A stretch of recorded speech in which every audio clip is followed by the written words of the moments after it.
All right, what's good, YouTube?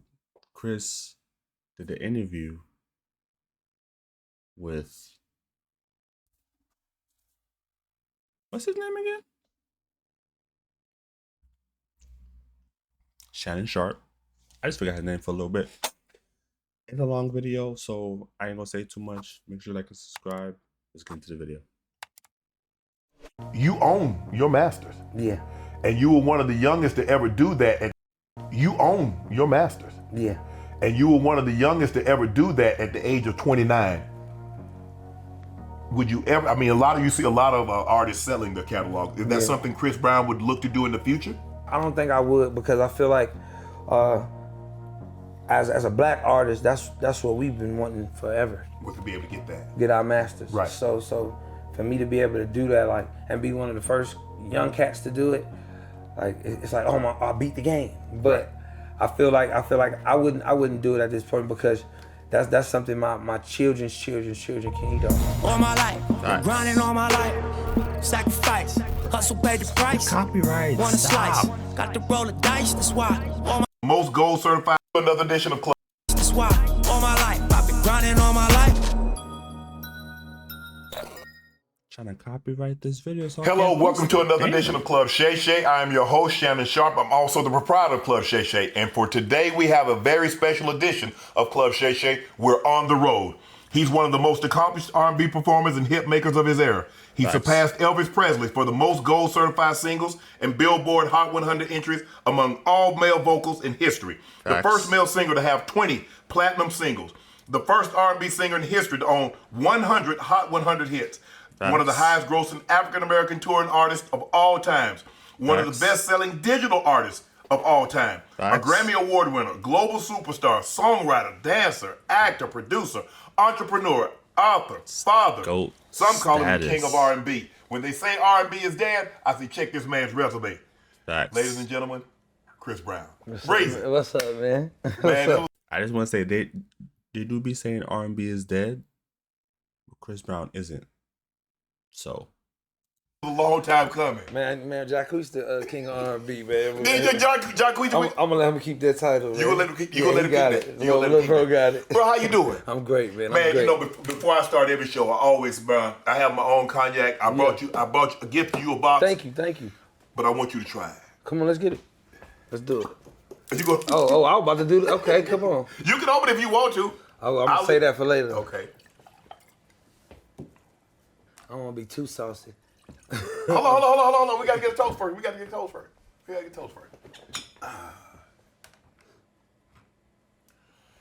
Bro, continued success. Thank you so much. Congrats man. on everything you've Thank you, done. brother. So much more to accomplish. I appreciate you. so much more to accomplish. It's smooth. Smooth. You like that? Smooth. That's something you can. Yeah, I don't like when it be like. Yeah, see, it don't got that burn Yeah, to it. don't got it. It's Nice good. and smooth. Yep. You heard the Yeah, man. it's smooth. Bro, how you doing? I'm great, man. I'm great. Great. Yeah.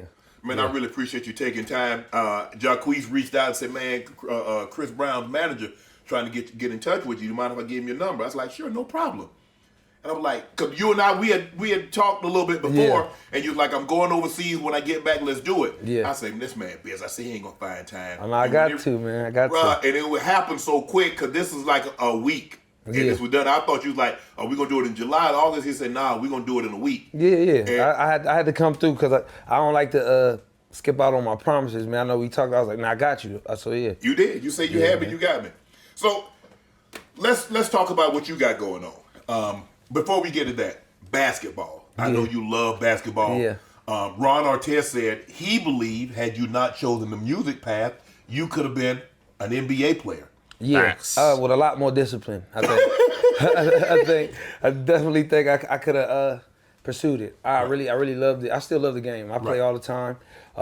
As far as like training and having to get conditioned, I think I could have did it. And I don't think this profession kind of made me Allows like you to do kind of on your Yeah. schedule Yeah. as opposed to someone else's schedule. Yeah, so I got to kind of even get acclimated in being a team player. Right, You know what right. I'm saying? So Because when I hear everybody, Snoop Dogg, I hear a lot of the NBA players, they're like, okay, what rapper can like really hoop? I'm talking about like really, really hoop. The first two names come up, you and J. Cole. Yeah. So Yeah. one-on-one, who winning?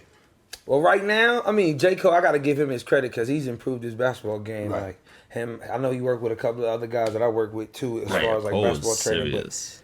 he's amazing. I'm still not gonna doubt me now. Yeah. You know, so I give me like a week of practice and then I think I got. I left a couple of guys out. Drake, he be hooping. Lil Durk. down with them. So you got it. No, this is If you and J. Cole, I think I'm gonna get J. Cole though.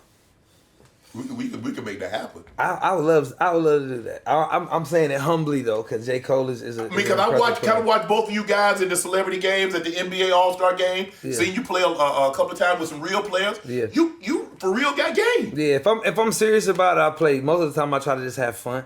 But I'm not taking the L. I gotta do I think that. Chris How much got do it, we though. need to put up to make sure you take it serious?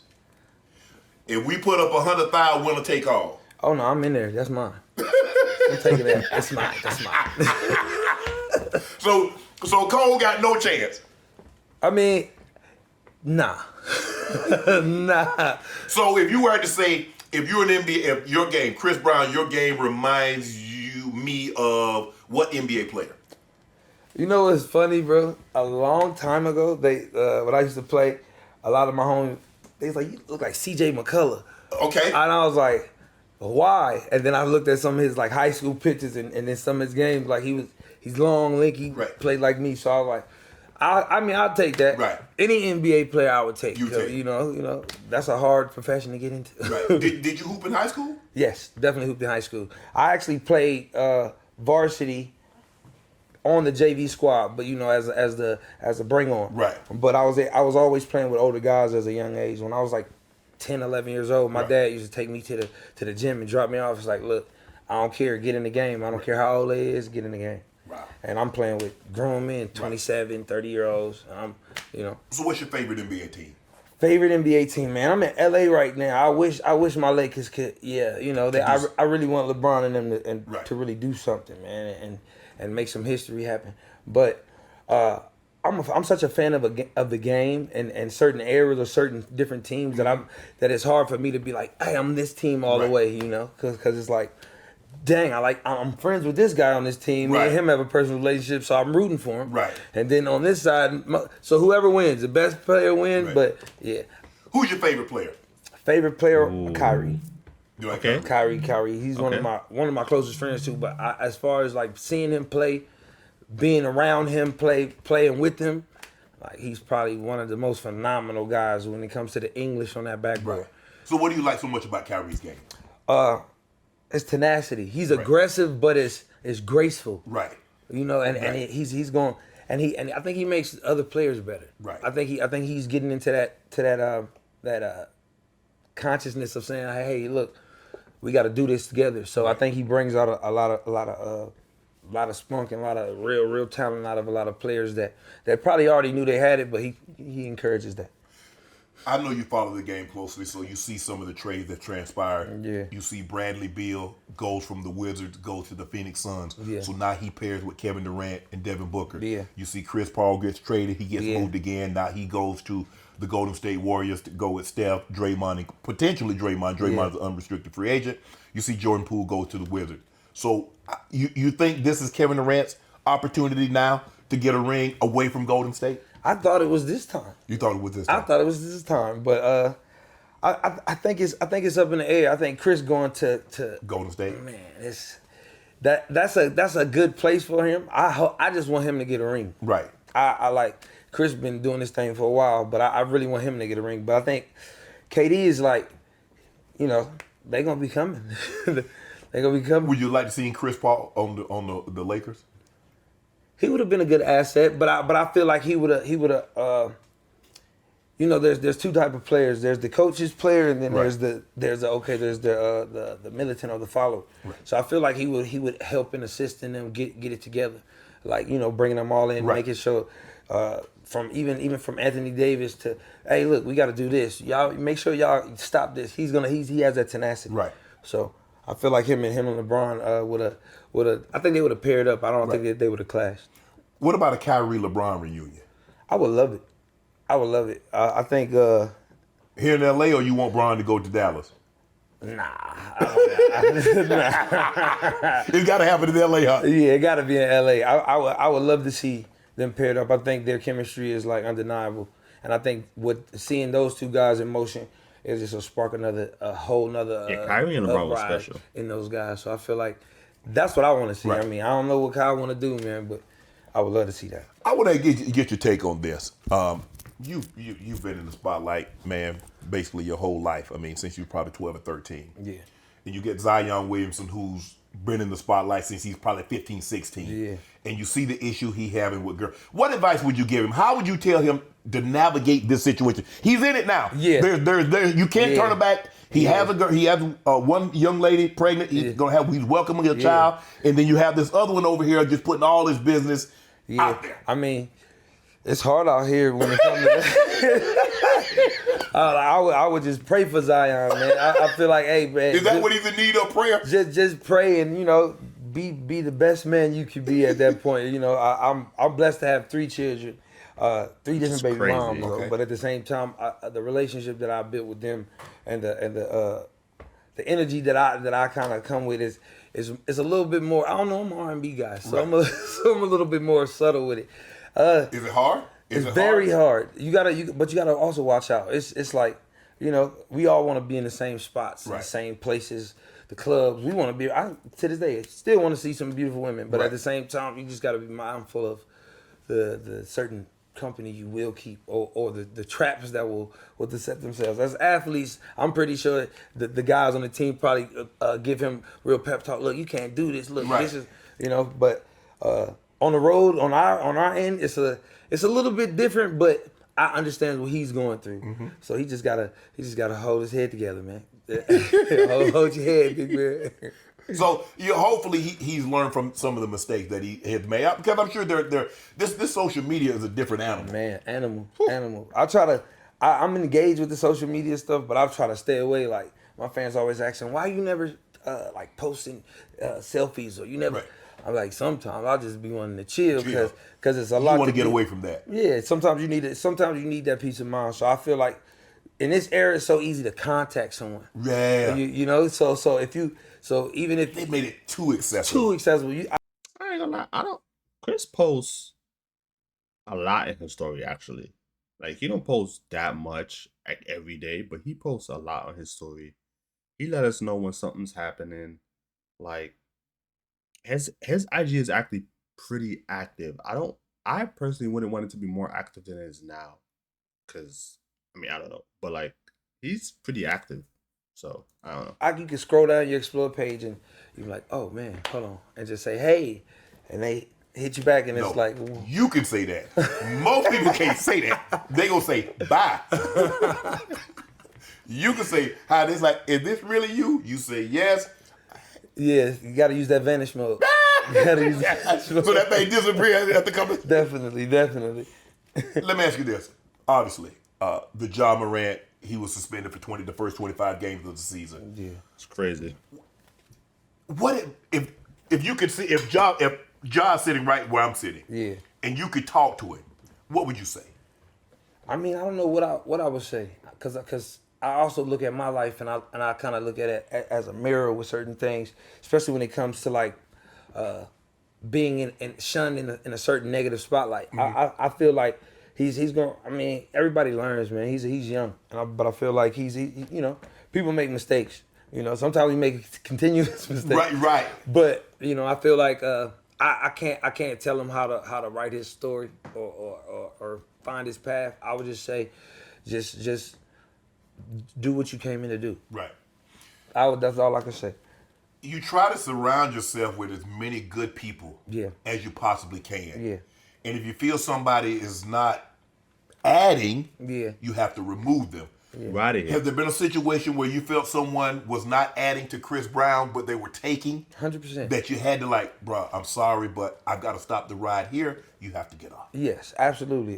Through the years. Is it hard? It's very hard because you build relationships with people, and you have like brotherhoods with people. People stay like when you're on the road, you got people with you every day.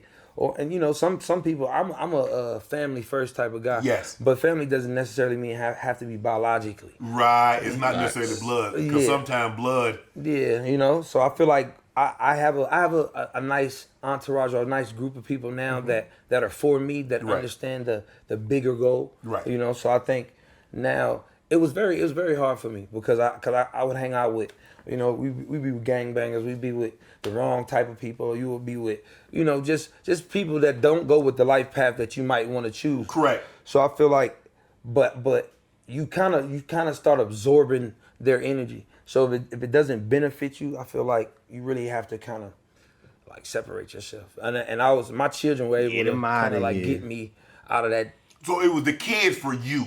For me per se, yes, definitely my kids, because it made me. Facts, because Chris was wilding, and then royalty happened, and then he started to be like, all right, let me chill. And that really calmed him down. Because I don't know where he would be if royalty was never in his life. Like, the switch from how he was, because he was going crazy, always in the blogs, like, doing whatever. And then royalty, and then he just kind of just simmered down, was just like, I got a daughter now. Like, I gotta chill. Like, kids could change your life, man. It's crazy. Have a real responsibility. Like, I could be reckless with no one to care for. But, you know, my now children you got really, responsibility. Yeah, now so you it got kind of made me somebody start counting thinking. on you and that sees what Chris is doing. Sees what Daddy's doing. Yeah. So you feel that had you not had kids, you might have been on a different path. Possibly. I might have been a lot more careless. Because I was reckless. I've been reckless when I was young, a lot. But You're still young, Chris. You know that, right? Yeah, but I'm talking about 19, 20, right. 21. Like, right. yeah, I was feeling myself, you know. So I think now I'm able to be appreciative of, like, let's say if people like a song I have, or people listen to my music, like, you know what, I really like that song. I really feel it and be like, for real, oh, thank you. And it's a real thank you. It's not like, oh, all right. Right. You know? So I think my kids made me kind of like see other aspects that were fun in life, but I'm still able to have my career of the lifestyle that I live, but maintain it in a better balance, you know? Do your kids make you appreciate more of life? Yeah, they make me appreciate the stuff that I used to do when I was a kid, because they do everything that I used to do when I was a kid. So, and then being able to talk to them, like, my dad would tell me certain things, but there would be limitations on it. I feel like I'm just like, hey, let me tell you this, because I know you're gonna do this. Right. So let me explain to you early. So it's a little different. Like, my kids are definitely my friends until I have to be their father when they're old. Right. Like older, and I'm like, look, you can't be doing this. Right now I'm in the fun stages. Right. Yeah. So how difficult is it for your kids, considering your parents didn't have what you have? So how difficult is it going to be for you to rear your kids compared to how your parents reared you? The funniest thing for that is that I love the people that I have around, but I always tell my mom, I tell their moms, I'm like, look, I didn't have none of this, like, but I still had so much fun as a child. My mom and my father, they allowed me to be like. Kids need things now, though, Chris, to be happy. Oh, you didn't need things. I spoil them now. I do spoil them now. Okay. But I always joke with my oldest daughter, and I'm like, look, I'm finna take you to the hood. You finna go and learn all and stay over there with your cousins for a couple weekends. Right. Just so you nothing is handed to you. I want you to understand, like, I want you to be just as sweet how my mother is and how my mother instilled in me. You know what I'm saying? But at the same time, find yourself, love life, and you don't have to follow in daddy's footsteps. Right. Like, if they want to sing, great. If they want to perform, entertain, business, perfect. But I'm just as happy if they want to do anything else. When you were growing up, let's just say for the sake of argument, you're 7 to 10 years old. What did Chris Brown want to be? 7, 8? Man, I'm not gonna lie. At that time, I love music so much, but it was kind of like my own personal, like, okay, nobody really knows I love this music like this. I really wanted to, like, play sports. I wanted to be in the NBA. Did you play football? Yes, definitely play football. Ninth grade, I'm gonna be real with you. Okay. My ninth grade year, I had broke my wrist in both bones. I snapped it. Boom. Catching I was a wide receiver. Right. But I caught a pass. Boom. I'm right at the 10-yard line. Right. My cousin that plays on the other team hits me, breaks my arm. He broke your wrist? Broke my wrist. It was done. Cuz, how you do me like this? Man, I was like, what's he doing? He was apologizing and everything. And we went undefeated that year. I was so mad. But what happened was it kind of almost prohibited me from playing basketball. So I was like, you know what? I might need to, if I really want to do the basketball, I might need to give this I'm going to give the football up. But I love football, though. Right. Still love football. Yeah. Who, you have a team? You have a player, favorite player? I'm from Virginia, so it's a whole bunch of either Redskins or you the Cowboys. Yeah. Because we don't really, Virginia, we don't really have a football team. Per se, yeah, but in my household, it was the Redskins, it was the Cowboys, and they used to argue. Yeah. So you like the Cowboys? How you like the? Hold on. If you from that area, if you from the DC, the Maryland, the Virginia, you hate the Cowboys. Nah. See, in our household, they love the Cowboys. They love the Cowboys. Yeah, they love the Cowboys. Y'all had to be undercover Cowboys. Yeah, put big coats on. Big coats. No, don't wear the jersey to the game. So 7A, you like, okay, I'm thinking really. So when did you start to take music serious and say, you know what, this basketball thing got to take a back seat? I was actually doing music secretively. Like I was doing like nobody in my school knew that I kind of like did music. They didn't know I could sing and things like that. But I would be in basketball practice. I'm saying 7th, 8th grade, 9th grade. Basketball practice, 6:30, then drive an hour away, go to the studio and be there till maybe, let's say, 3 in the morning and got to get back and go back to school. And, so I was doing that a while. In the morning? I had met these producers, a couple guys that were from the area, and I was like, no, I'm serious about it. So, I was a little nervous because I never really recorded and did stuff like that. So my first time actually doing it, I was kind of like just wet behind the ears, like, hey man, what are we gonna do? Like, how do I do this? Right. Like, do I even sound good? Right. But I knew I had it in me to do it. So I just was like, this is kind of calling me faster than I think the other thing is. Right. Yeah. So, but how was it, like, given so much, you're a child superstar, and the expectations that come along with that? Man, I was kind of still in bliss. Like when I was like 15, 14, my first song came out, I was kind of like shocked. So everything was new. Mm-hmm. So I kind of had tough skin because I was, I was ready for it. So whether it had to be doing hours and hours of van rides from the east to the west coast, or going through the Bible Belt, doing every interview, every radio station, it was something I wanted to do. I felt like it was my calling. Like, and I'm from a small town, so I was like, how did I even get here? Right. Every step of the way. So I was appreciative. I was ready for it. Did you do talent shows growing up? I think I did one actual talent show. It was at summer camp. Oh, okay. It was at like a summer camp I did. You better have a one. Oh, I won. Okay, I was gonna say because somebody got bragging rights. Yeah, I know. I definitely won, and I did. It's funny. I did Thong Song Cisco. Oh man, Bro. I had two my little homegirl dancers. Like, bro, I had to be like, bro. I had to have been 7 or 8. Oh.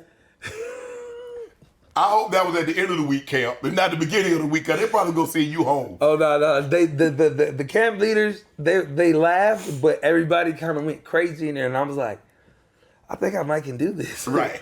But that was my first actual talent show. I didn't really I used to go to the mall and sing. I used to go to the mall. Like, my homeboys would come with me, like the weekend would go drive up to the mall and be like, and they'll see a group of girls. And in like the food courts in certain malls, it echoes. Yeah. So I was like, you know what? They'd be like, yo, bro, just sing. And I'll sing Mario, or I'll sing somebody's song that's hot on the radio, Usher's song. Like, so, and they would be like, hey, what's your name? And I'd be like, okay, we good. We can do this. We can do this every weekend. Let's do it. So you were singing in the mall to get the girls? Yeah, absolutely. 100%. 100%. It worked every time? It worked, yeah, it worked every time. Unless they were too grown. They'd be like, y'all some little boys. We can't mess with y'all. So what have you learned? So what would the 33, I think you're 33, about to be 34? No, I just turned 34. You just turned 34. Yeah. What would the 34-year-old tell the 15 to 23-year-old Chris Brown? The 15 to 23-year-old. What would the 34-year-old tell him? I would say, I never thought about that. That's crazy. I think I would tell him, be humble. Sit down. The road ahead isn't the end. It's just the beginning. Mm-hmm. So, but be humble in everything you do. So. It says you discovered at your dad's gas station. Yeah, kinda, yeah. So how did that go? Okay, your dad seen you out to put. Did you pump gas, or you just at the gas station with your dad, and you just singing, and people like, man. Yeah, I used to help my dad. I used to go there after school, and then, how certain people come in. And he was like, "Hey, does anybody in this town like do music, talent, anything?" And then, and I was just listening to the guy, and my dad was like, "Yeah, my son sings," and so he basically gave us like his contact information, and through him, I met the producers and the people who actually got me to getting to New York and meeting the record labels. Right. So a lot of that time, that was kind of like a 4-year process, but that kind of started it. Right. That's how I was discovered. So I mean, Teddy Riley's from your area, Yeah. Timberland, Magoo, Missy, Pharrell, yeah. You ain't bumping to none of them, mate. No, because Virginia's so big. I'm sure like Virginia's big and it's different places. Where I'm from, it's maybe like I want to say an hour and a half away from where they are. Okay. And then we don't have like musical centers or performing arts stuff that we can showcase our talent. It's Virginia's really like a sports, a state. So I feel like we were kind of like the rose in the concrete. Right. I feel like I think everybody was kind of like, "Oh, you made it? Man, it's amazing." Right. But Teddy Riley and all them, they kind of started it off because Virginia Beach kind of was. Yeah. I remember my moms and aunts and pumping the bump. Man, they say we going down there for the weekend. We'd never be able to go. Rump shaker. Man, they was going out there probably wilding. Mama, I hope you won't. But she was. I appreciate it. So when you tell your parents you're dropping out of high school, yeah, did they say, "Boy, you crazy," or did they say? I kind of made it sound nice. Okay. I said, "Mama, I got this opportunity." I remember being in the phone. I was in New York, but I was in the record label's office. But I went to the bathroom. I said, "Mom, I really think I got a record deal." I said, "But I'm not gonna get out of school. They'll give me a tutor." Right. So I actually finished school. So but it took me, instead of me finishing, when you're supposed to. Yeah, I left. It took me like 2 years because I was on the road. I was working. Right. My 9th and 10th grade, I left my 10th grade year, and that's when my single came out. Right. So I was supposed to be class of 07, but I ended up becoming class of 09 because I had to wait. Yeah. What made you bet on yourself? Why were you so sure that this was the opportunity that was too good to pass up, and I'm willing to forego my final 2 years? I feel like the dream. I never lost that. When they be like, "What you want to be when you grow up?" and you still have those grandiose ambitions. Mm-hmm. I felt like the light bulb was clinking. Like, hey, this is that. Right. You've been asking for this. This is what you're asking for. Go. And look where we are in this situation. Like my family didn't have money at all. So it's like I wanted to do better than my whole before me and before them. Right. You know what I'm saying? I wanted to be able to say, you know what, I did this out of everybody in my family, right. Everybody in my town. I saw the opportunity to make it a better opportunity for them, and definitely make a better opportunity for my mom. You leave. You move to New York. New York is really, really different than Virginia. Yeah. Did it get lonely? Did you get homesick? Did you say, "Damn, I don't know if I did the right thing here"? You know what? It was fun because of the freedom. Like my mom didn't know at first because a lot of the times I would go on a Greyhound from Virginia and go all the way to Harlem, and I would be. You by yourself? No, I would be with the guys who were in the production team. Okay. And they had a son. He's my brother to this day, but we were the same age. So he kind of showed me the ropes. Right. And he grew right up in Middle Harlem. So I'm like, it was a culture shock. It was like, man, I felt so green. Like I felt so out of it. Right. And I would speak to people. I would go and see people and be like, "Hey, how y'all doing?" Hey, man, that ain't how they do it in New York. Like, what the hell wrong with right, you? Right, yeah. You got me from the South. Yeah, so I had to really kind of get acclimated. But over about a 3-month period, I kind of started finding my way, and I think that kind of made me be adaptable in every situation of being an artist, going whether it be Belgium, whether it be London, Australia. Like I'm able to be presentable in a room Right. amongst different cultures Right. and ethnicities. Were there ever nights that you think this wasn't going to happen? Yeah, all the time, all the time. I feel like a lot of people don't see no's that everybody gets. Like they just see the success and Right. and they don't think that it takes hard work. Because or they think you just dedication. got discovered, you went to this place, and then Yeah. boom, it blew up. Yeah, like it would sound like that if it was written in a fairy tale story, Right. but no, a lot of hard work, a lot of late nights, sleepless nights, stressful nights, crying in the studio, Right. not thinking I'm good enough, like as a younger artist, but Which is yeah, a lot of crazy. that. But I think like I didn't let that doubt overshadow the dream. I feel like my heart was in it, so I was ready for anything. Just even to this day, like my heart and my passion is in what I do. It's still there. Yeah, so I feel like that's what I guess keeps me consistent or keeps people interested or engaged in my music. Right. Def Jam, you get a contract offer from Def Jam. They offer you a contract on the spot, and you turned it down. Why did you turn it down? Was it the numbers? What made Chris Brown? Because this is your opportunity. Yeah. This is Def Jam. This ain't no glass of music. Yeah. This is Def Jam, I and they think- offer you a contract, Chris, and you say, "Nah, I'm good." I think I'm country. The man wouldn't talk to my mama. Huh? So basically, he wanted me to like with the production guys. I'm not gonna say the executive name because I love him to this day. I'm never gonna expose him. But I wanted to get him on the phone with my mom and be like, okay, cool. So could you explain this to my mom? Right. What's going on? You know, I think I'm 14 at the time. So yeah, 14, just turned 14.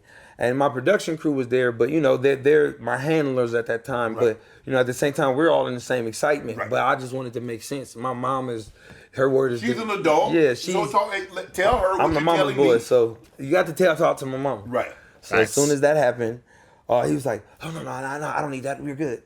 And I kind of didn't like what that. I felt like they wanted to get over. Right, right. Like I was, I wasn't green. I was very street smart. So I just was like, well, why wouldn't you just? Right. I'm not saying, hey, say hi to my mama, Right. such and such. No, I'm just like, tell her what you're telling me. Exactly. So that kind of made me kind of have reservations. But then Tina Davis, who was my manager at the time, she was working at Def Jam. Right. I think they had a merger, so she went her separate ways. Right. But I had learned so much from her. Right. Even from going into the different meetings, how to prep, how to be ready to perform. So I was like, you know what? I need someone like that can show me that, because I'm just going off the raw music at this Right. point. So she was able to. I was like, Tina, would you mind managing me? And so she was like, cool, let's do it. And from there, she actually got me all the other deals or other sit-ins with the labels that I was sitting with. So yeah, Diddy turned you down. yeah. So how did that meeting go? So how did the meeting go, and then what did Diddy say? Why did he turn you down? And this was probably maybe 2 or 3 years prior. Okay. So I was like 11 or 12 Okay. at this time. The same kid that I said that showed me the ropes Yeah, in New York. Yeah, me and him had songs. It was like a group. So me and him had different like songs that we would do together, and I would do solo songs. So we both got the audition. He's like, all right, cool. Let's go and meet him and let's go sing. So we went in there together. He was like, cool. We did the song that we have together, and I'm singing on the chorus. And so he was just like, cool. I talked to y'all. Can he go outside for a second? We're gonna just talk. They was like, nah, we don't want him. They didn't want you. Nah, they didn't want me. So I was like, as a 12, 13-year-old, I was in that elevator probably crying like a Right. mug. So But you knew who Diddy was, right? You like, of course. And at the Pinnacle, I'm like, man, first of all, I was just excited just to meet them. Yeah, like, so being in the room kind of made me like shaky. So I probably was nervous and singing crazy, but at the same time, he's like, yeah, I'm gonna pass on that. Right. So I was like, you know what? I'm gonna show him. Like, so that was my motivation to keep going too. Because knowing who Diddy was, Yeah. for Diddy to say, nah, you need to go on outside, it probably would be like a basketball player saying, Phil Jackson saying, nah, go away. You know, one of Yeah. these prominent coaches Yeah. said, nah, bro, I don't think you good enough. Yeah. So you on the elevator. What are you thinking? Like, am I not good enough? Because P. Diddy just told me, like, nah. Of course. I was in the elevator like, man, this might be it for me. You know, because as a kid, when you're a kid, you think anything that's It's the end of the road, yeah. I ain't real quick. I ain't gonna lie. Like when things are set in stone and things are happening, like thank God Diddy turned him down because I don't feel like he would have been a right fit for Diddy. Like him going to what was it, Jive Records, and Jive Records becoming RCA. Like I feel like it would have been that was a perfect fit for him because obviously his career is legendary at this point. So like things happen and just people turn you down. It's just it was meant to happen. Like it's kind of crazy. Him being on a bad boy label, I can't imagine that. I can't imagine that. It's crazy. But I think I just took that motivation. Me and my homeboy, we just was like, you know what? Let's just keep going back in the studio. Right. Let's just make more songs. Let's get better. We just started. So I think, but I thank Puff for that, man. Right. Hey Diddy, man, I appreciate it though, like, cause that made me get on my grind. You say you hired Tina Davis as your business manager. What did you learn from her? I learned everything from media training to how to be presentable in a room, how to speak to people, how to listen to people. You know, I was like so country and like, hey, what's up, y'all? I'm just loud. Right. So I feel like she guided me through a lot of the music industry, the business of how it works. Meeting PDs, program directors, and going to different radio stations, teaching me how to have showmanship. Like she would be like, nah. She used to tell me because Neo's a good friend of mine as well, and she worked with Neo before, so she's like, nah, you don't got showmanship like Neo. And I was like, huh? What am I not doing? Right. So I would have just rehearsals, not even dance rehearsals, right. Just rehearsals of me just figuring out how to be me on stage, or what was me when I get on stage. Right. You know? So when you hear that first song, you hear it come on the radio, what's going through your mind? Man, I'm cussing, first of all. I'm in the basement, so my mama don't hear me, but I'm cussing. I remember I had a spot in Jersey because right when I signed my deal, I wasn't out of school yet. Right. But they had to put me in a place to where I could be closer to the label to start working. Right. So I was still doing school in Virginia, and I had just left them, and I was like, yeah, I'm about to be in the radio. Everybody like, man, you ain't on the radio. What you talking about? So then when they say, I remember the song came on, my cousins was calling me like, bro, they playing you on the radio, bro. And I'm like, you lying. And I remember I turned it on.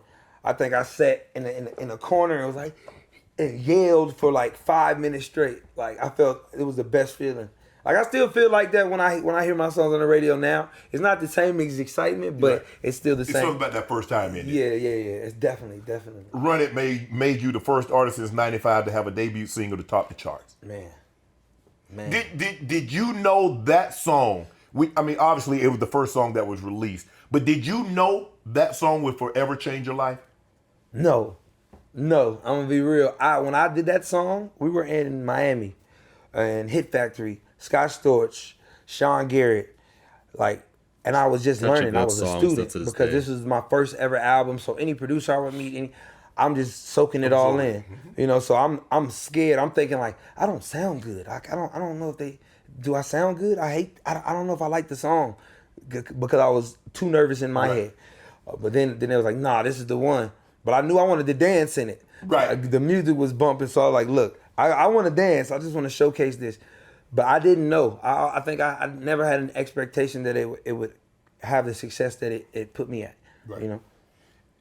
So what's your favorite song of all the songs you've done? What's your favorite song? And give me your top three. My top three. Man. That's hard. It's so hard with me because I have, just to be honest, I have about 15,000 unreleased songs, right? What? Yeah.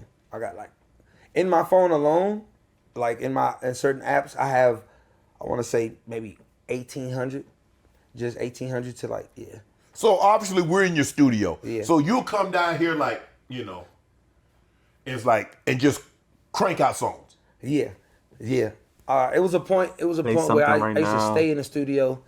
Like when I was doing a lot of my earlier albums, I had to learn. But around, I want to say around the Fame album and certain stuff like that, I was kind of like in my zone. I knew I knew what I wanted. Okay, using your bag. Yeah. So even for me now, I put the studio in my house because, like, I can draw inspiration faster. Like if I think of something, if I think of an idea, like, oh, I got an idea for this song, I don't have to like wait or set up the studio and be like, okay, I gotta go to the studio now. So if you're in your bed at night and you think of something, you just come down here and just. Yeah, depends, because I'll make sure my engineer's awake. You know, if it's like 5, 6 in the morning, I'm like, man, I'll just do it in the morning. Right. But like, if it's midnight, I'm like, hey man, you up? Let's do it. Wow. So 18,000 unreleased songs. What? I mean, how do you get to 18? How do you get to like 100? Okay, somebody said, well, I got like 20. I got 50 unreleased songs. Yeah. But you saying like in some of your apps you have 1,800. Yeah. So you just like go days, months, years where you just record. Yeah, I literally recorded like 4 songs yesterday, but I do it in spurts. So sometimes, some days I'll just relax. I might do 1 song, but some days it's just like because I feel like it's like sharpening your sword, man. Like being better at your craft, like getting your jump shots up. Right. Like I feel like I don't want to be complacent and, Yes. and thinking I got it all figured out. Right. I never want to think that I'm Chris Brown, so whatever I put out is gonna be great. I want to make sure it is. You know. Are there any songs that you wrote for an artist that if people actually knew you wrote it, they would be surprised? I think back in the day they did. I wrote a couple pop records. I wrote a couple Jonas Brothers songs. I wrote a couple Rihanna songs. Damn, I do a couple of country records. I used to write a lot for a lot of different artists, but it was more so me experimenting with what music was. Like I wasn't just doing R&B, so I would just write. But I've LaToya Luckett I've written for. It's been a lot of people I've written for, but I feel like a lot of people didn't know I really write, because as an artist, you get a lot of artists music artists that don't write for themselves. Yeah, but I can't shun them, because I work with a lot of producers, a lot of writers, and we do different things. But I've also had time to sit down and just really have my own songs that people love, and I'm like, I'm glad they love that. I wrote that song, So yeah. What's your favorite music genre? Is it pop? Is it R&B? Dance? Euro? Rap? I'm eclectic. So I like certain songs. Like I think when a song comes out and it moves me, I just like it. It could be a country song. It could be a piano song. It could be a heavy metal song. Like, I just think whatever frequency that attunes me to it is what I kind of gravitate to. In my lane of my music, I love doing. I'm not gonna lie. That's exactly how I am. Like, do I like country music? Not necessarily. But if a country music comes on and it's hitting, I like that song. Like, I don't know. Like, you know what I'm saying? Like, it's like, that's it. That's kind of exactly how I am. That's kind of crazy. I didn't know he was like that. Interesting. I just love doing feel good music, fun music people can dance to, but at the same time, give them certain things that get them through their life. Because I see a lot of my fans, or I talk to them, whether it's meet and greets, whether it's Discord or whatever it is, and we talking, and it's like they explain to me how certain songs got them through life situations, and I'm like, wow, that really, it kind of sinks in with me. It makes me kind of like, dang, I'm really doing the music for an actual purpose. So when I do certain songs, speak from my experience, but also try to speak to uplift somebody, make them have fun, or make them be like, hey, man, this makes me feel good inside. Are there any features that you turned down, you was like, damn, I should have hopped on that one? Any features that I turned down no. I ain't gonna lie, I'm on a lot of features. I feel like it's certain songs that I wish One of the king of features. that I was on when I would hear certain songs, but then I would be like, that's just that's just my artist ego wanting to be a part of it. wanting to be a part of it. Yeah, but I feel like even there's certain records out now that I'll hear and I'm like, man, that's amazing. But I think that's good for me because I don't think I get convoluted in what I sound like. Right. I'm able to appreciate other people's music and not be like, oh, it's just only about me.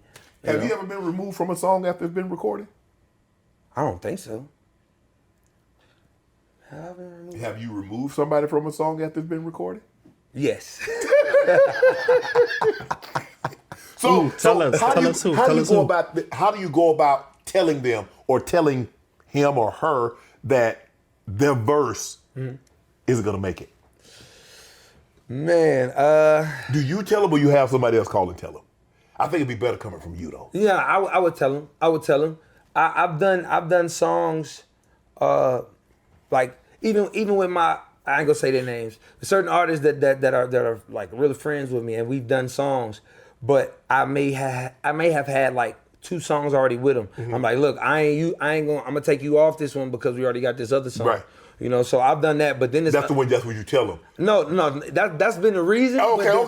But the other ones that got taken off just to get taken off, it just didn't fit. It didn't fit the record. Okay. And I feel like the timing with it, I'll explain it to him, and I'll be like, look, it just doesn't fit the timing for what we doing and how we want to shoot the record. Right. But I haven't let down too many people though. I haven't tried to let down too many people.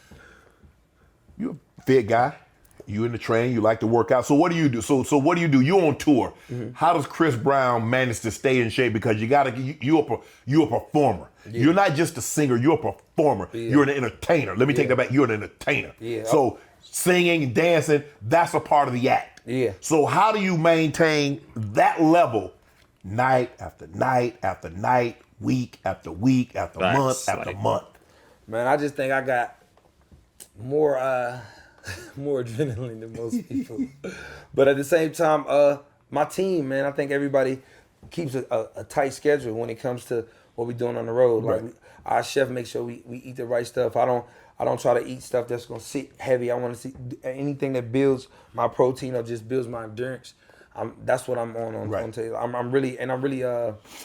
I'm finicky about it, like because we also have after parties after right. shows on tour. It's a long road, but at the same time, I make sure I at least get my 8 hours of sleep. Right.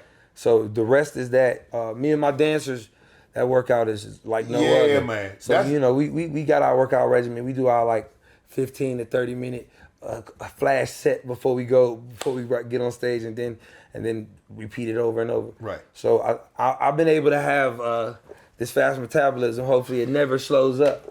So I'm just trying to figure out, how do you protect your voice?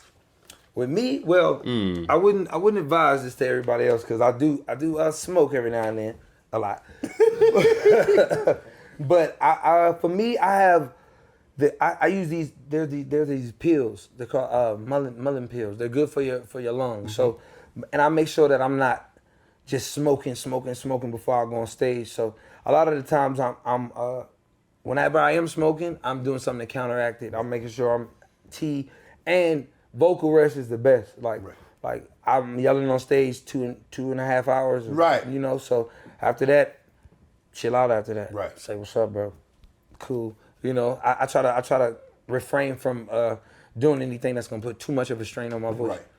What I have to applaud, bro, I don't know. I mean, I have to go back to like James Brown to see somebody to sing and perform like you.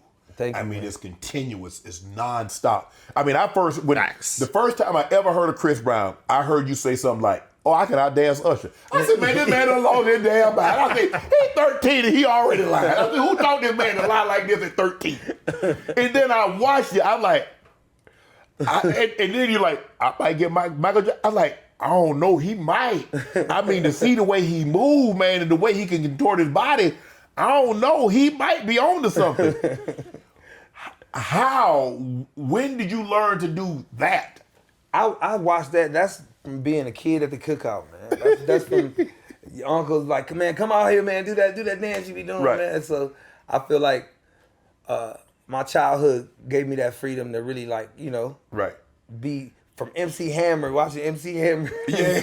Michael Jackson. I always was moving, and I had a fascination and love with rhythm. So I feel like You know, even in sports, you gotta have the rhythm. Right. So that just was like natural to me. It came natural. I feel like it's from the soul. Yeah. So I feel like even dancing now, like I can learn technical stuff. I can learn stuff, but I like to just I like when people to see it to be like that feel good. He having fun doing that. Yeah, but you do realize a lot of the stuff you do, they can't do, right? Like, you know what I mean? You like the only one that can do that. Somebody got to do it. Yeah, but like, I like to see a dance like, you know, okay, you moonwalk, okay, break dance. I mean, you do a little break dancing, but a lot of the stuff that you be doing, Chris, like, man, people gonna break their neck. Yeah, I wouldn't advise people to try some of the stuff I do. That's why it's good to just see it at the show. Kids, y'all can have fun. Y'all a little bit more flexible. Right. But at the same time, like, I'm thankful to be able to still have these knees to be working like this. And I don't get up like, oh, man, I'm tired. I got to go dance. Right. I love it. Man. Right. So as long as I'm able and God blesses me to be able to dance and showcase this talent and hopefully inspire the world, I'm going to keep doing it. Why don't you think other artists have adopted your approach to become performers? I mean, sometimes you see performers or you see like singers. I mean, there's nothing wrong. Yeah. I mean, but I look at you as an entertainer. I look at Beyonce as an entertainer. Absolutely. But they're singers. Adele is a singer. Yeah. She got a mermaid dress on. She on that mic. I saw at the observatory. Unbelievable. Yeah. But I saw Beyonce and I'm like, how she do that for 2 hours? Yeah. I watch you. I'm like, how he do that for 2 hours? I think, cause you know, I think it's different stars, man. There's different stars in the sky. So I kind of, my take on it is everybody has different strokes for different folks. Not everybody's born to do what other people are meant to do. It is what it is. their thing. Right. You know, I feel like in our genre, it's like a old art, but at the same, you know, because you got to really do your research or you got to really, you know, want it. And I think Beyonce, I got to always give her credit. She wants it. She has always wanted it. You know what I'm saying? So, and she is it. Yeah. You know, I feel like with me, I've always wanted it. I always wanted to leave a legacy of being one of the baddest. Right. You know, I don't got to be the baddest, but I'm gonna be one of them. Right. You know.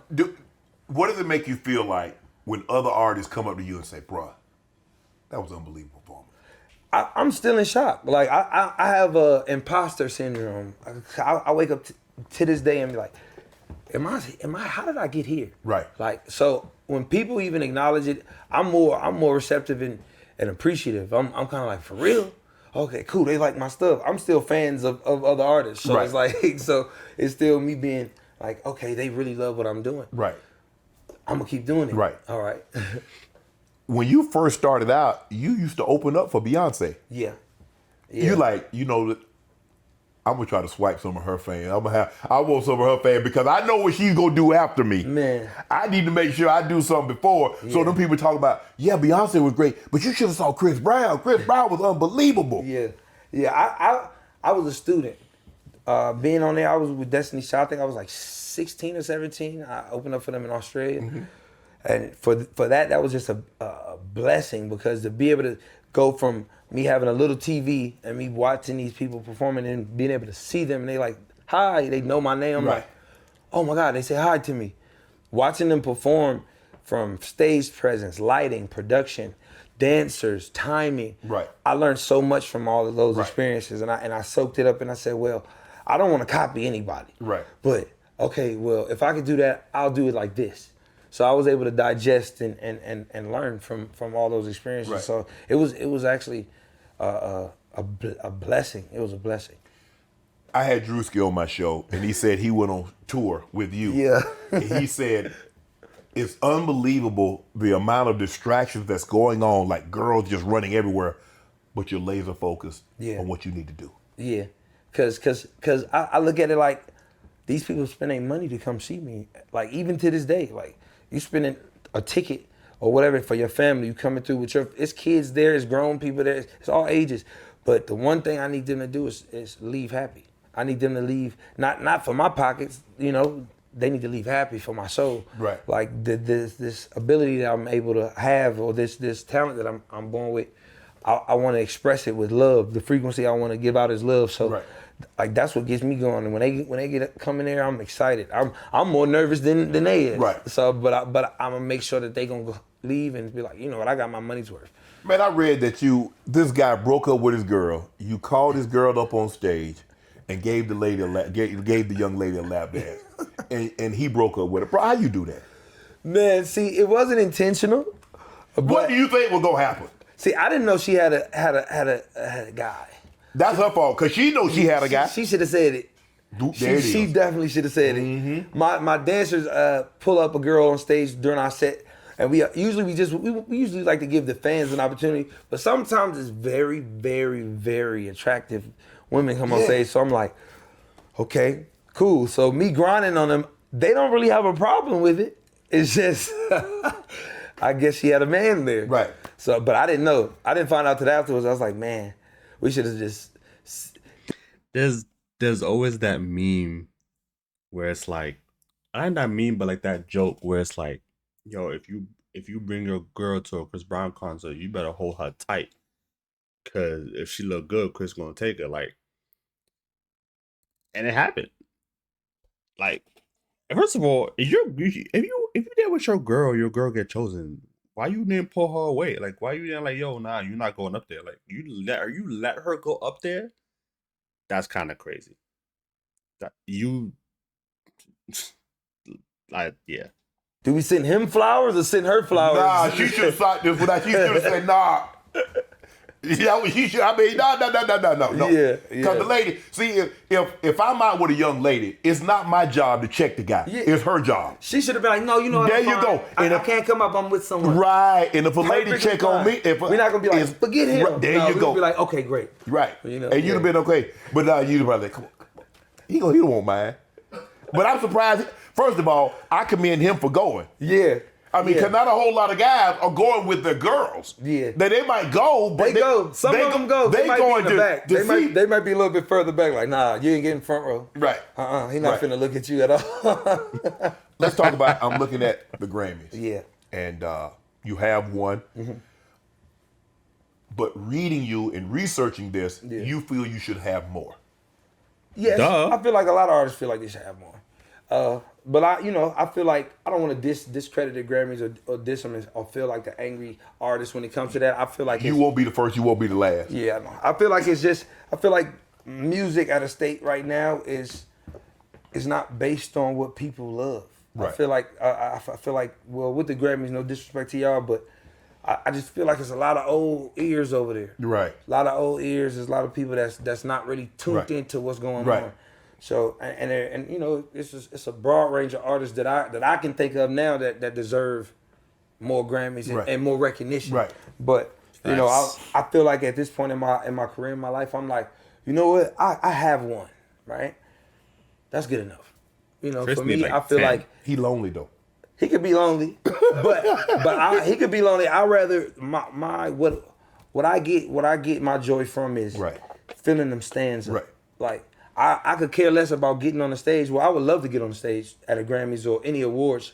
I don't have a problem with it, but it doesn't fill my heart more than it does to see twice as many people in an arena. Or I go over and I sell out 6 nights. Right. Like that. That's priceless to me. Right. So I feel like I've just started loving what I love the most about what I do. Just the music and the passion, and just focused on that. You caught some flack because you wrote Robert Glasper. You say who is this cat? Yeah. And I mean, he did the song with Michelle Indegocello, who's my favorite all-time artist, and her. Yeah. Great song. And you say no disrespect. You took it back. Tell me what your mindset was. Okay, you're sitting at home. Impulse. So that's where. Hold up. Who the homeboy? They say, hey, give me that. Because you about to do something. You about to do something. Give me that. Yeah. And put it in his back pocket. Yeah, they probably was maybe 15 seconds too late by that time. I think, but at the time, because I was misinformed. So even when I had to do my research and be like, you know what, this guy's talented. He legit. You know, and I reached out to him. I said, look, I don't want you to think that I have ill will towards you or anything. We should work. Yeah, he legit. Yeah, so he reached back out to me. So yeah, we're gonna get in the studio and work. But that was me. That's being a sourpuss. Right. You know.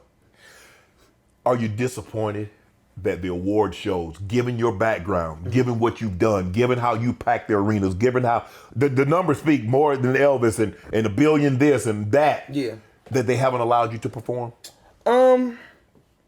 You're a performer. Yeah, at times. You want to perform in front of your peers. I want to showcase what I'm really capable of at all times. But I've taken my position to say I'm not stopping. Right. You know, so it'll happen. Right. It'll happen. You know, it'll happen. Do you remember the last? I don't know award why show they don't you want him to performed at? perform. I think my last award show might have been BET. My last award show might have been BET Awards. Yeah. Kelly Rowland supported you. Yeah. She got some criticism. Yeah. I love you, Kelly. I mean, Lizzo. Yeah.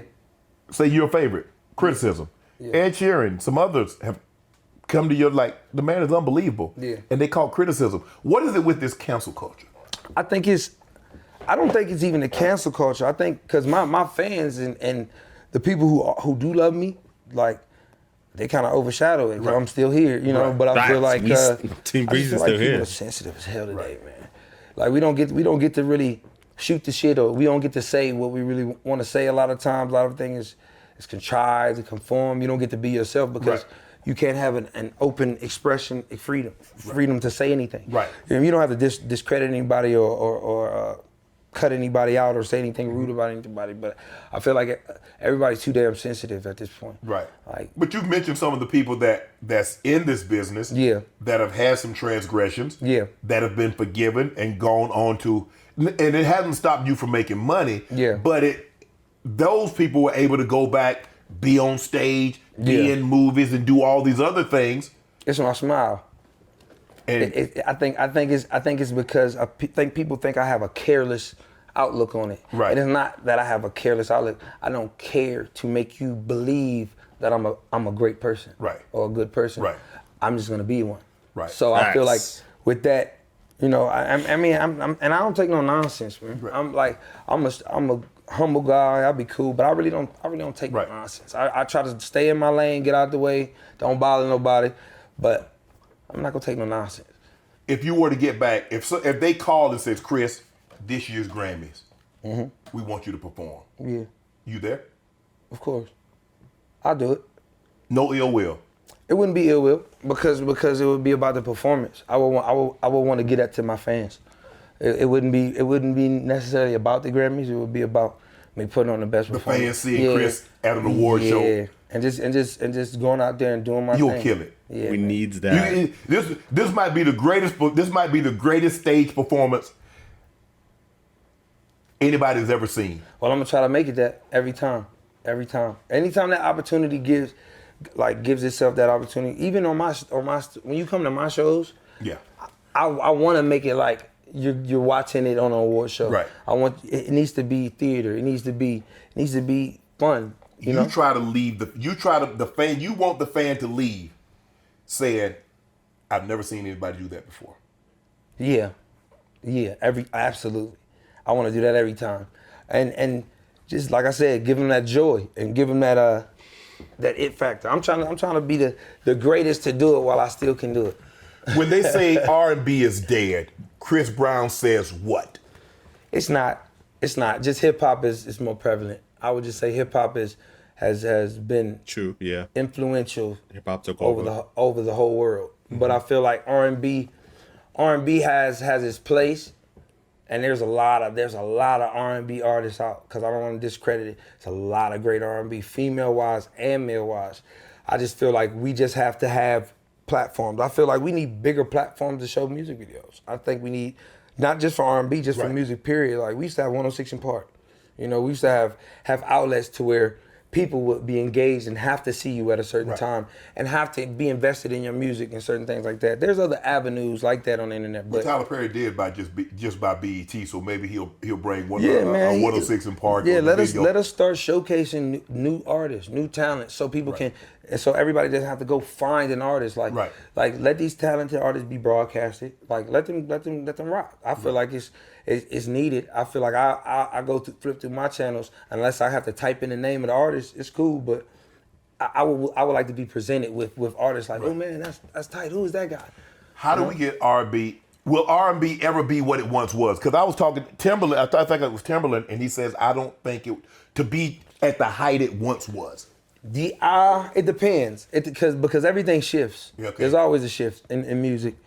So it just depends on the right artist. It depends on the right timing, the season, what the world is, what the state of the world is, Right. what people are going through. Like, music, especially R&B, come from pain, a lot of pain. Right. There's a lot of pain going on in the world, but I think right there everybody's trying to kind of like negate that or try to be like, you know what, hey, I just want to feel better. Right. Or I want to talk about substances and records and whatever crazy stuff it is. But I think it has. It's gonna be time for it. What's your thought on AI? You like it? It's yeah. I'm 50-50 because the capabilities of the scientific community, I love it. You know they can make me sound like Chris Brown. That's crazy. If they won't need real Chris Brown. See, they can pay me a half of that. I said this is what I said. If I heard when I hear the AI version of Chris Brown, and it's just a complete song and it's a great song, Right. I'm gonna figure out if we're gonna license our voices out. Right. Because I know I'm not gonna be the one to do it, but there's gonna be an artist that's gonna be like, no, that's me. Right. and they're gonna benefit from it. But Right. I'm 50-50. I feel like it takes away a lot of the mystery or the artistry that makes you a beautiful artist. Right. If you can just have Have a computer to do that for you. Yeah, it's crazy. But I feel like I'm in this technological world too, so I'm fascinated Right. with it as well. You know. I want to get you out of here on these two right here. You're a very good businessman. It's reported that you own 14 Burger Kings. How were you able to become so business savvy at such a young age? My team. I've been able to have a great team that, I've been through my ups and downs. Like, I fell a lot financially in the beginning, just, You're going to make mistakes. yeah, but now it's about just trying to, I want to create stuff that's going to create stuff. Right. I want to be able to have stuff that's going to be here for everybody, for longevity. So, and it doesn't necessarily have to be titled around my actual name or brand. I just want to be able to have a legacy for my family outside of music. Correct. I want to be wealthy instead of rich. Oh, okay. Your catalogs, that seems to be a big, you own your masters. Yeah. And you were one of the youngest to ever do that at the age of 29. Would you ever, you see a lot of artists selling their catalog. Is that something Chris Brown would look to do in the future? I don't know. It depends. It depends on. I don't think I would sell them. I think I might do deals. Might lease them out. Lease them out and stuff like that later. But I don't think I would, because I feel like as a black artist, that's what we've been wanting forever. Was to be able to get that. Get our masters. Right. So for me to be able to do that, like, and be one of the first young cats to do it, like, it's like, oh my, I beat the game. But I feel like I wouldn't do it at this point, because that's something my children's children can eat off. Right. Ownership So is I everything. think yeah. Tell me the story about Jacquees. Jacquees said he came to LA, he lived in the crib, you like, hey. Yeah, so Jacquees, he been around me since he was teenager, braces, everything. I seen Jacquees' videos through mutual friends that we knew. Okay. And I knew that he was a fan of me. Right. So I'm not a if I see talent and I see the same spunk that I had in my eye, right, that I was like, you know what, this kid is really right, talented. So he came to LA for like a week. He was staying at a hotel. I was like, bro, why are you wasting your money at a hotel? Wow. The people we both know, they at my crib, we chilling. Right. You good, bro? It's no parents at the house gonna tell you what to do. You can come to the house. But so I had to show him the ropes. Like, he was around, and he was able to learn from me in the studio as well. Like so I would be in the studio with him and just teach him stuff. He would ask, he'd be like, big bro, what's this? Oh, is this cool to do? Is this not cool to do? And I would just tell him, hey bro, don't do this. Don't do what they doing. That's fried. Right. So a lot of the things with Jacquees is real family. So when I see him do his thing and where he's at now, I'm proud of him, man, because I saw the grind before right, everybody else saw it. Right. I had Timberland on. I'm gonna get you out of here on this one. He said he got some great advice from you, he said, you called him and said, bro, don't do any more interviews high. You remember that conversation? Man, yeah. Yeah. Like, yeah. Yeah, cause you know Tim is Family. Y'all from the he's same area, the man. Virginia area. So I learned so much from him. But I remember, you know, I love weed, so we used to smoke a lot of time. And then I just remember seeing him. That's hey man, don't do that no more. Don't do that. Nah, we can't do it. Nah, it's not a good look. It's not a good look. You got a new single. The new single's out. Summer Too Hot. Yeah. Levitt Solar album is on the way. Yeah. What can we expect from Chris Brown on this album? Less songs. Less songs. Yes, only saying that my fans know what I mean. Because I'm used to putting, I think my last album had like 30-something songs on it. The one before that had like 56. Like, so it's a lot. Can we get like 12, 13? Yeah, but the album's gonna be called 1111, okay. Right? It's my 11th album, and it's only gonna have 11 songs. Right. Okay. But 1111 is gonna be released in November. No, we're trying to figure it out. Okay. Possibly, but we're trying to figure it out now. Right? As of now, I'm still in the studio. We got a lot of good records. If it's called 1111, release it on the 11th month, on the 11th date, and have it to have 11 songs. Right? No? Yes. That I've been cutting.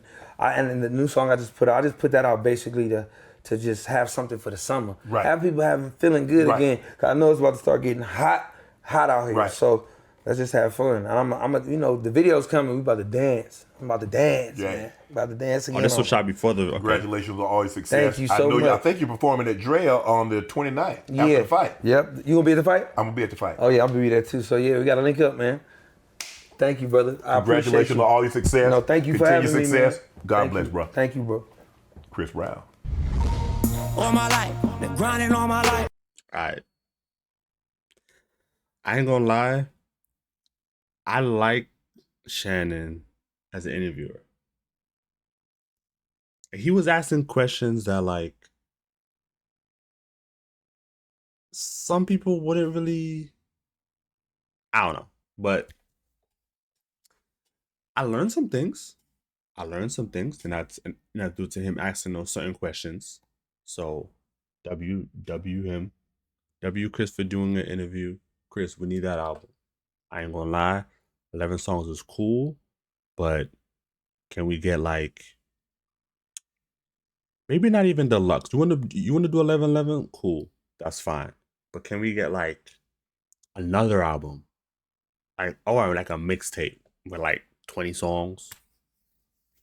Cause short Chris album is like, it's at this point it's almost a not disgrace. I don't know, bro. Like, I love the fact that I get a whole catalog of his music. Like, I look at the songs and it's like 30 songs. Cool. I'm bumping all those 30 for like 3 months, like straight. I'm not listening to no other music. 11 songs.